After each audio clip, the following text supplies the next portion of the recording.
Hi everyone, welcome to my channel and welcome to another coloring from Kinuko craft book. After I finished my mermaid, I realized that I want to feel this paper better and to make a final decision which pencil brand works better on this paper.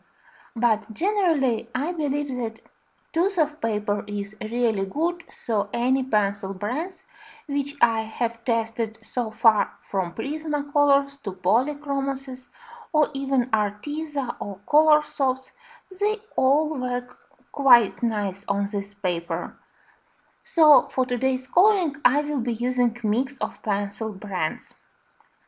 I decided to do page with Beauty and the Beast because you know that I love to do fairy tale or novel illustrations.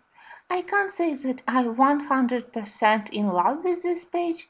I have couple of questions for the Beast, especially about his tail, but I really love composition here. Somehow it reminds me about medieval pictures, medieval illustrations from illuminated books. And I also love that rose bush in the upper part. It also reminded me about a war of red and white roses in England. And probably I also will be using this idea of two rose colors for the bush. As I said, I decided to use a mix of pencil brands here. First, because here we have some big areas like grass, like background, and it's easy to cover them using softer pencils like Prismacolors. But we also have quite small details like uh, tiny leaves, like flowers, like branches of the bush, and there it's easier to color with harder pencils like Arteza or Polychromoses. And also, when I thought about which colors to use for the background, even if we have on the background something like shapes of clouds or maybe they are shapes of huge trees, I decided that I want to do background in traditional pastel blue or green colors.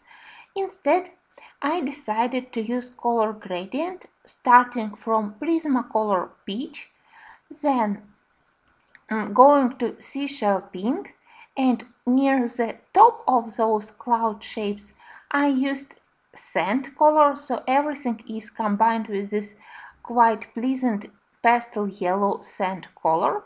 And you know that pastel colors, they are much better in Prismacolor set. That's why I started to do background using Prismacolors. Obviously, in the upper part of the page where we have that rose bush, I need to start working with green pencils. So in order to make this transition from pink and peach colors in the center going higher, I also will be using ginger root, one of the most helpful colors in my opinion. It's really helpful when you need to go from yellow to the green, and ginger root can be combined with so many colors.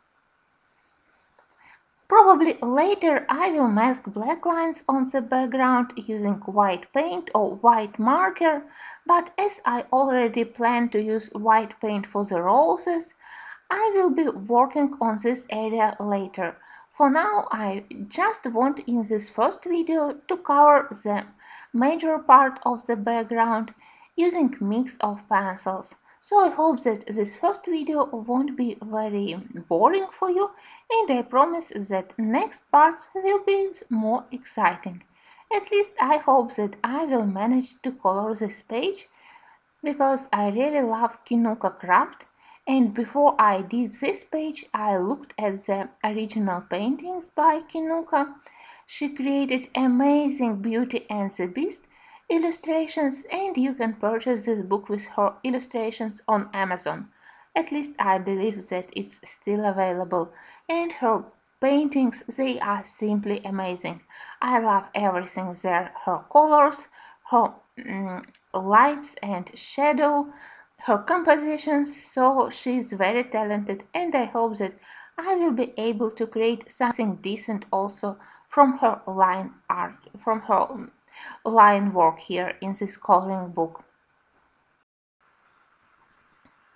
I really like how I did background here. I love this idea of pastel clouds. You can see that when I go in the bottom part of the cloud, I put more intense or more dark color like peach in the lower layer. Then I switched to seashell pink, and then on the upper part of the clouds I added sand. I wanted to use pastel or muted colors for the background, so when I was in search of muted green colors apart from Prismacolor Ginger Root, I decided to use one color soft pencil. It's Lichen Green. It's something between yellow green with small addition of brown, and if you don't have color softs you probably can test uh, maybe green ochre with very light pressure, or even lime peel, but again with very light pressure because lime peel is much brighter, but at least it has the same yellow green color. All pencils covered paper quite nice. I had to apply 2 layers of pigment in order to create smooth coverage without visible pencil strokes. In the end I used Prismacolor cream as a blender to mix and to blend all colors together, and it also helped me to create this shining background. I really love this shining golden tint which it helped me to create to add to the background. I thank you for watching and I hope to see you in the second part. I think that second part will be dedicated to the beast and the third and final one to the beauty.